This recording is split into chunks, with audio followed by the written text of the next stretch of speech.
So, Morgan, what would you say are some advantages and disadvantages of custom optics versus off the shelf? Okay, great question.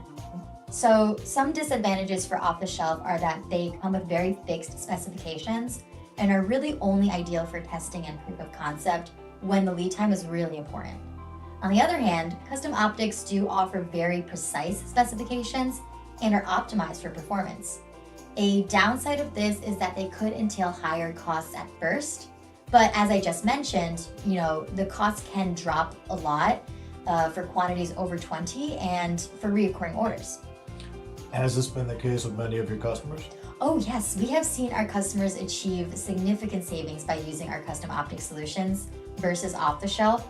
But because every case is different, we do encourage our customers to consider custom optics depending on where it fits for their situation.